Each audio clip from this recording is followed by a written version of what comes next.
नमस्ते सदावत्सले मातृभूमि। हम लोग बात करने जा रहे हैं भारत के नाम चढ़े अब तक के तमगों का। तमगों से मतलब है कि भारत में जो मोदी सरकार की आतंकवाद पे नो टॉलरेंस नीति है, उस पर विश्व ने क्या तमगा दिया है। और पाकिस्तान के अंदर इसको बताने की आवश्यकता इसलिए पड़ी क्योंकि पाकिस्तान के अंदर एक और बड़ा आतंकी मारा गया है, और इतना बड़ा आतंकी था कि पूरे पाकिस्तान में इस समय शोक है। वेबसाइटों पर उसकी शहादत की या फिर उसको दफनाने की तारीखें फिक्स की जा रही हैं। पूरा पाकिस्तान, कमांडर एंड चीफ उनके सब उसमें जाएंगे, ऐसी सूचनाएं हैं। लेकिन दबे जवान में पाकिस्तान के कुछ लोगों ने या कुछ साइटों ने ये कहना शुरू कर दिया है, जो पाकिस्तान को मुझे लगता है कि अच्छे से जानते हैं या पाकिस्तान की नीतियों के विषय में ज़्यादा चर्चा करते हैं। उन्होंने कहना शुरू कर दिया है कि भारत का कारनामा है ये, भारत एक्स्ट्रा जुडिशियल किलिंग कर रहा है। भारत के ऊपर ये तमगा कोई पाकिस्तान में पहला व्यक्ति नहीं है। ऐसा कहा जा रहा है कि मोदी जी के आने के बाद ऐसी संख्या लगभग 30 से 50 के बीच में हो सकती है। 30 से 50 के बीच का मतलब ये है कि वो बड़े आतंकी जो भारत में मोस्ट वांटेड थे, केवल पाकिस्तान की चर्चा क्यों करें, हम चर्चा कनाडा की भी करेंगे, हम चर्चा खालिस्तानियों की भी करेंगे, हम चर्चा अमेरिका में मारे गए लोगों की भी करेंगे, जिन सभी ने, कनाडा में तो इतना बड़ा ऊधम मचा था कि जस्टिन ट्रूडो को पद गंवाना पड़ा। मोदी जी जब वो G20 में आए थे तो G20 के दौरान मोदी जी मिलने भी नहीं गए, हमारा कोई विदेश मंत्री भी मिलने नहीं गया। उनका प्लेन खराब हो गया था, भारत ने कहा हमारे प्लेन से चले जाओ, उन्होंने कहा नहीं, तो वो 3 दिन यहाँ होटल में पड़े रहे। लेकिन हमारा कोई व्यक्ति, और जो प्रशासनिक अधिकारी लेवल के अधिकारी हैं वो जाते आते रहे होंगे, भाई खैर खा पूछते रहे, लेकिन ऑफिशियली भारत सरकार ने उनको कोई तवज्जो नहीं दिया। वो यहाँ से चले गए और इसकी भारत में सूचना भी नहीं बनाई गई कि भाई जस्टिन ट्रूडो चले गए। जस्टिन ट्रूडो 3 दिन तक होटल में पड़े रहे। आप सोचिए, उसके बाद जस्टिन ट्रूडो को भारत के विदेश मंत्रालय ने जवाब देने शुरू करे, और इसके अतिरिक्त कनाडा से के साथ संबंध खराब हो गए। कनाडा के लोगों की यहाँ पर जो उनका डिप्लोमेटिक ग्रुप था उसकी संख्या कम कर दी गई, कनाडा के साथ व्यापार कम कर दिया गया, कनाडा के वीज़ा कैंसिल कर दिए गए, कनाडा पे मतलब जाने से पाबंदी लगा दी गई, फ्लाइटें कैंसिल कर दी गई। भारत ने सही समय पर नब्ज दबाई और ये सिद्ध किया कि नेशन फर्स्ट मोदी जी के लिए, या आज की भारत सरकार वो पुरानी वाली नहीं है जो डिफेंसिव थी। आज की भारत सरकार अटैकिव है। आज की भारत सरकार पहले से सोचती, केवल अटैक आतंकियों पे नहीं करती, केवल दुश्मनों पे नहीं करती, बल्कि इकोनॉमिक पॉलिसी में भी आगे सोच कर रखती है। अगर यूएस ईरान वॉर की संभावनाएं थी तो उससे पहले 40 देशों के साथ भारत सरकार ने संपर्क कर लिया था, टैंकर खरीद लिए थे, शिप जहाज बनाने की प्रक्रिया शुरू कर दी थी, और दूसरी जगहों से एलपीजी, पीएनजी, सीएनजी इन सबको लाने की व्यवस्था भी कर ली थी। इसके अतिरिक्त अपने भंडारण बढ़ा लिए थे और रिफाइनरीज की पोजीशन बढ़ा ली थी। यानी कि भारत सरकार इस बात को 1 साल पहले से जब तैयारी करनी शुरू करी होगी, तब भारत इस पोजीशन पर आया कि इसमें तेल के मामले में पूरा विश्व त्राहिमाम कर रहा है। लेकिन भारत में अभी तक कोई कटौती नहीं हुई। हाँ, ब्लैक में जो सिलेंडर मिलता था उसके विषय में लोग कह रहे हैं कि ब्लैक में सिलेंडर 4-5 हज़ार तक का है, लेकिन जो ओरिजिनल सब्सक्राइबर हैं, जो जिनकी रिफिलिंग है, उनको आसानी से उनके घर में सिलेंडर मिल रहा है। आप समझ लीजिए कि भारत सरकार ने कितनी लंबी प्लानिंग करी होगी। मैं इन प्लानिंगों की, इकोनॉमिक प्लानिंग छोड़ दीजिए, तभी तो भारत 11 से 3 पर आ रहा है, लेकिन मैं बात कर रहा हूं भारत विरोधी शक्तियों को लेकर। हम बात कर रहे हैं मसूद अजहर के भाई की हत्या की। मसूद अजहर का भाई जो जैश ए मोहम्मद का चीफ सरगना है, आपको याद होगा कि उसका जो मोहम्मद ये जो है जैश ए मोहम्मद मसूद अजहर को भारत ने छोड़ा था। IC 184 क्या नंबर था उसका, उससे छोड़ा था। अटल बिहारी वाजपेयी जी की सरकार थी। आज भी वाजपेयी सरकार के ऊपर प्रश्न खड़े किए जाते हैं इस विषय को लेकर। मसूद अजहर की जब भारत पे गिरफ्तारी हुई तो उसको छुड़ाने में उसके भाई का एक बड़ा योगदान था, मोहम्मद तारिक अहमद। ये जो तारिक अनवर है, ये मसूद अजहर से बड़ा आतंकी है, ये बड़ा प्लानर है। हालांकि मसूद अजहर के पिता खुद में एक थी तो अध्यापक, लेकिन उनका पिता भी कट्टरपंथी इस्लामिक सोच रखता था, यानी कि आतंकी सोच रखता था। आतंकी सोच रखने की वजह से उसने अपने सब बेटे हिंदुस्तान के खिलाफ खड़े किए, हिंदुस्तान के खिलाफ पाल पोस कर बड़े किए, और ये सभी बेटे जैशे मोहम्मद संगठन चलाते हैं। पहलगाम के लिए भी यही दोषी हैं और इसके अलावा पुलवामा के लिए भी यही दोषी थे। लेकिन इनको क्रॉस अटैक में भारत सरकार ने, अभी आपको याद होगा कि जब ऑपरेशन सिंदूर चल रहा था तो ऑपरेशन सिंदूर के दौरान 10 परिवार के इसके सदस्य जैशे मोहम्मद के मेन ठिकाने पर, हेडक्वार्टर पर हवाई हमला कर दिया था, ऑपरेशन सिंदूर चला दिया था। और उस ऑपरेशन सिंदूर में मसूद अजहर ने खुद कहा था कि हमारे घर के 10 बच्चे शहीद हो गए हैं, अल्लाह के पास जन्नत में चले गए। ये भी कहा था कि मासूमों को मार दिया है, इनमें 5 मासूम बच्चे थे, बाकी तो आतंकी थे, अल्लाह का काम कर रहे थे। मसूद अजहर अभी भी गायब है, मसूद अजहर का कोई पता अता नहीं है। उसके बाद जो वहाँ पर ऑपरेशंस हुए उनमें मसूद अजहर जिंदा है कि नहीं है, ये भी पाकिस्तान से कन्फर्म नहीं हो पा रहा है। मैसेज उसके ज़रूर आ रहे हैं, लेकिन अभी उसका कंफर्मेशन नहीं हो पा रहा है। उसका कारण यह भी हो सकता है कि भारत ने जो संसार भर पर दबाव बनाया, यूनाइटेड नेशन सिक्योरिटी काउंसिल और यूएनओ की तरफ से जैशे मोहम्मद को आतंकी संगठन और मसूद अजहर को आतंकवादी, इंटरनेशनल वैश्विक आतंकवादी घोषित करवाया था।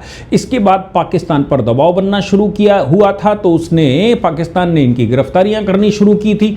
उसके बाद पाकिस्तान ने कुछ ना कुछ बहाने बनाकर कोर्ट का और ये वो करके छोड़ दिए थे। लेकिन यह बात तो तय है कि भारत जैशे मोहम्मद और लश्कर तोयबा के खिलाफ माहौल ही नहीं, इनके खिलाफ एक्शन लेने के लिए भी जाना जा रहा है।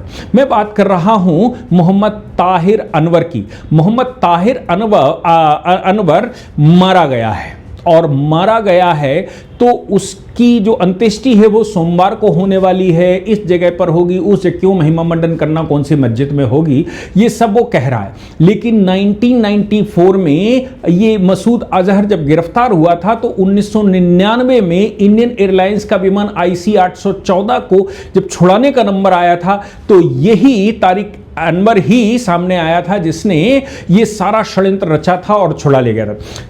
इस मसूद अजहर के मामले में यह भी कहा जाता है कि तारिक अनवर 2001 के संसद हमले, 2008 के मुंबई हमले, 2016 के पठानकोट में हमला, 2019 में पुलवामा हमला, इन सब के लिए, इन सभी में तारिक अनवर शामिल था अजहर के साथ। इसलिए ये अजहर से ज़्यादा बड़ा, कभी कभी ये होता है कि भाई नाम किसी का चलता है लेकिन आतंकी कोई दूसरे होते हैं। तो मसूद अजहर का जो परिवार है वो पंजाब प्रांत के बहावलपुर का रहने वाला है। इनका पिता खुद में एक आतंकी स्कूल हेडमास्टर हुआ करता था और उसने इन सबको ऐसे तैयार किया था। 11 बच्चे उसके थे, 6 बेटे 5 बेटियां। और ये जो अभी ऑपरेशन सिंदूर के दौरान बेटियां, दामाद और ये वो बच्चे कई एक मारे गए, तो 10 + 4 14 का आंकड़ा दिया गया था कि मसूद अजहर के परिवार के और उसके खास लोगों में 14 लोगों की इस ऑपरेशन में हत्या हो गई थी या फिर इनका वध कर दिया, भारतीय भाषा में कहें तो इनका वध कर दिया गया था। अब इसकी अगली पीढ़ी भी इन्हीं मामलों में इस समय, जैसे तलहा सैफ मसूद का भाई और जैश का एक मुख्य रणनीतिकार है, वो इस समय एक्शन में है। उस्मान हैदर और मसूद अजहर का बेटा ये भी इस समय बड़े उसमें आ चुके हैं। यानी कि पारिवारिक की एक खेती है जो पाकिस्तान सरकार के पैसों पर पलकर ये सब चलता है। अब बात आती है कि जो हमारे यहाँ सूचनाएं हैं कि भारत सरकार क्या विदेशों की धरती पर भी मार रही है, क्या भारत सरकार अपनी भूमिगत एक्स्ट्रा जुडिशियल, एक तो ये होता है कि भाई गिरफ्तार कर लीजिए, गिरफ्तार करके अपनी जुडिशियरी के सामने खड़ा करिए और जुडिशियरी के सामने केस प्रूफ हो तो उसको लटका दीजिए, और दूसरा ये होता है कि भारत में वो लाया नहीं जा सकता, लेकिन भारत सरकार की जो रॉ है या जो उनके इंटेलिजेंट एजेंट्स हैं या फिर विश्व भर में जो बड़े संगठन या जो हमारी खुफिया एजेंसियां हैं वो वहां जाकर उनको अंजाम देती हैं। किसी निर्दोष को नहीं मारते, किसी शहरी को नहीं मारते, आतंकवादियों को टारगेट करते हैं। इनमें बड़ी सूची हमारे पास है, जैसे कनाडा। आपको मैंने बताया कि कनाडा में हरदीप सिंह निज्जर का मामला सामने आया था और जस्टिन ट्रूडो निपट गए थे। अमेरिका में पुन्नुन पर हमला हुआ था। इस पर ऐसा कहा गया कि कोई भारतीय नागरिक, उसने ये पूरा अधिकारी था, उसने ये पूरा प्लान बनाया और फिर सिख फॉर जस्टिस ऐसा करके संगठन और उसके संगठन के गुरुपंतवंत सिंह पुन्नुन के ऊपर हमला कर दिया था, जिसको अमेरिका ने ऐसा कहा कि अमेरिका ने न्यूट्रलाइज कर दिया और बचा लिया इनको। हालांकि पाकिस्तान में अज्ञात हमलावरों में बहुत बड़ी लिस्ट आती है, जैसे ये जो खालिस्तानी संगठन का परमजीत सिंह पंजवड़, इसकी अचानक खालिस्तान कमांडो का फोर्स का प्रमुख हुआ करता था, लाहौर में मारा गया, अज्ञात लोगों ने मारा। शाहिद लतीफ सियालकोट में मारा गया था, पठानकोट हमले का मास्टरमाइंड माना जाता था। बशीर अहमद पीर रावलपिंडी में मारा गया था, ये हिजबुल मुजाहिदीन का कमांडर इन चीफ माना जाता था। अदनान अहमद अबू हंजला इसको कहा जाता था, कराची में मारा गया, ये लश्कर का सबसे खास आदमी में होता था। लेकिन इनके पीछे का जो एक रुख है, राजनाथ जी का एक स्टेटमेंट आपको याद होगा कि राजनाथ जी ने कहा था, भारत पर अगर बुरी दृष्टि देखोगे तो तुम्हारे घर में घुस के मारेंगे। और जब आपको याद होगा, जब पठानकोट हुआ था और पुलवामा हुआ था, तो मोदी जी ने कहा था, भूलेगा नहीं भारत, तुम्हारे घर में घुस के मारेगा। और अब इजराइल की पॉलिसी पर, इजरायली स्टाइल में एक एक व्यक्ति को चिन्हित करके मारने का लोग कह रहे हैं कि इजराइल से ये टेक्नोलॉजी मिली है और भारत अब ऐसा कर रहा है।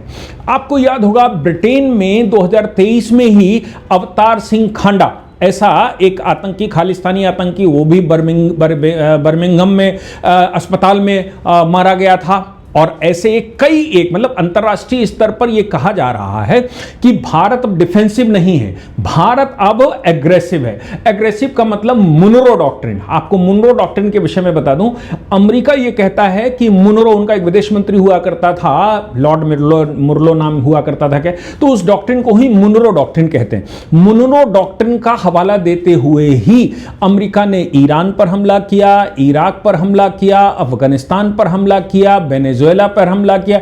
अमेरिका कहता है मेरे पास मुनरो डॉक्ट्रिन है, और मुनरो डॉक्ट्रिन ये कहती है कि अमेरिका के खिलाफ कोई सोच रहा हो, अमेरिका को में आकर नुकसान करे, उससे पहले हमें वहीं पर उसको एलिमिनेट कर देना है, उसको वहीं पर समाप्त कर देना है।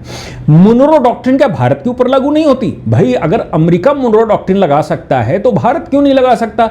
इसलिए ये जो दर्जनों हत्याएं अननोन लोगों ने कर दी, जिस पर अब इल्जाम भारत के ऊपर, क्योंकि ये सभी वो लोग थे जो भारत के दुश्मन हैं, चाहे वो खालिस्तानी हैं, चाहे वो आतंकवादी हैं, चाहे वो अतिवादी हैं, जो भी हैं, ये भारत के दुश्मन हैं। भारत में ये सभी, जितने ये मैंने नाम गिनाए, ये सभी भारत में मोस्ट वांटेड हैं। अब वो मोस्ट वांटेड है, मतलब उन देशों से इनको लेकर आइए, लेकर आकर भारत में इन पर ट्रायल चलाइए, और ट्रायल चलाकर इनको मुफ्त का खाना खिलाइए, और खाना खिलाकर इनको रखिए, और फिर इनकी सिक्योरिटी की व्यवस्था करिए, और फिर ये मसूद अजहर की तरह IC 814 उठा लें और फिर ये कहें कि ये हमारे आतंकी छोड़ दो, तो हम तुम्हारे भारत के उनको छोड़ देंगे।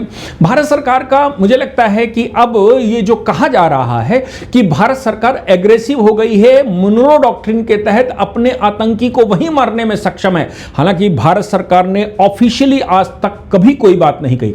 भारत सरकार ने यह कहा कि भाई हमारा कोई हाथ नहीं है, हम तो लगातार प्रत्यर्पण मांग रहे हैं, हमारे यहां आ जाएगा तो हम अपने यहां उसको डिसाइड करवाएंगे, लेकिन हम कहीं भी किसी भी देश में उसकी सॉवरेंटी में इंटरवेंशन नहीं करते। यह भारत सरकार का ऑफिशियल लाइन है। अनऑफिशियली पूरा विश्व कह रहा है कि भारत की रॉ अब इतनी सक्षम हो गई है जैसे कि अमेरिका की FBI कर रही है, या फिर उसकी रशिया की खुफिया एजेंसियां कर रही हैं, या फिर ये इजराइल की खुफिया एजेंसियां कर रही हैं। जिस लेवल पर ये लोग काम करते हैं, उसी लेवल पर मोदी जी के आने के बाद हमारी एजेंसियों ने काम करना शुरू करा है, और उसका परिणाम हो रहा है कि extra judicial killing by unknown persons हो रहा है। कोई पता नहीं लगता संदिग्ध अवस्था में कैसे मरे। अच्छा, पाकिस्तान की मजबूरी यह है कि पाकिस्तान ये खुलकर घोषणा भी नहीं कर पा रहा कि उसके यहां उस आतंकी जिनको वो पाल पोष रहा था वो मर गए हैं। क्यों? क्योंकि अगर करेगा तो वहां आतंकियों का गढ़ है, वो ये कहेंगे पाकिस्तान सरकार रक्षा नहीं कर पा रही है, पाकिस्तान तो खुद ही इस्लामिक आतंकवाद की स्टेट स्पॉन्सर्ड सरकार बनी हुई है, यानी कि स्टेट स्पॉन्सर्ड टेररिज्म अगर पाकिस्तान से शुरू होता है तो पाकिस्तान की सरकार तो इसमें वो शरीक बने कि वो आतंकी बने। पूरा विश्व उन पर प्रेशर डाले है, आतंकी होने का टैग लगाए हुए वो शरीफ बनने की कोशिश कर रहे हैं, लेकिन अंदर आतंक इतना फैल चुका है कि उनको समझ नहीं आता, तो वो ना तो हां कर पाते हैं ना कर पाते। संदिग्ध अवस्था में मृत्यु करके एक न्यूज आ जाती है, बस इससे ज्यादा कुछ नहीं होता। अब ये संदिग्ध अवस्था का मतलब जो एनालिस्ट निकालते हैं वो निकालते हैं कि ये भारत है, और आज का भारत बदल चुका है। मुनरो डॉक्ट्रिन की बजाय इसको मोदी डॉक्ट्रिन कहना चाहिए, और मोदी डॉक्ट्रिन ये है कि जहां पर आतंक पैदा हुआ और वहां से भारत की तरफ देखे, उससे पहले उसको वहीं पर निपटा दिया जाए, तो इससे सुंदर कुछ नहीं हो सकता। और राष्ट्र प्रथम और भारत बचाना मेरा कर्तव्य बनता है, भारत की संप्रभुता बचाना मेरा कर्तव्य बनता है। इसलिए अगर भारत की संप्रभुता बचाने के लिए ऐसा किया जाता है तो nothing is wrong in that. मैं समझता हूं कि आप सभी लोगों को यह बात का एहसास जरूर होगा कि ये जो दुनिया भर की एजेंसियां कह रही हैं, चाहे वो I5 कह रही हो या ये कह रही हो, वो भारत को अब ऐसी दृष्टि से देखने लगे हैं कि भारत कहीं भी कुछ भी कर सकता है। मैं आपको एक बात और बता दूं कि जो लोग जुडिशियल सर्विसेज के लिए तैयारी कर रहे हैं, हायर जुडिशियल सर्विसेज के लिए तैयारी कर रहे हैं, या APO PP की तैयारी कर रहे हैं, वो हमारे ऐप को नीचे लिंक से डाउनलोड कर सकते हैं। उनको अगर कोई समस्याएं हैं तो वो ऐप को जैसे ही डाउनलोड करते हैं, हमारे पास डेटा आ जाता है, वहां पर चैट बॉक्स होता है, उस चैट बॉक्स पर वो अपना कुछ लिख पढ़कर सवाल जवाब भी कर सकते हैं। आपके सेटिस्फेक्शन के लिए हम बैठे हुए हैं। जय हिंद, जय भारत, वंदे मातरम।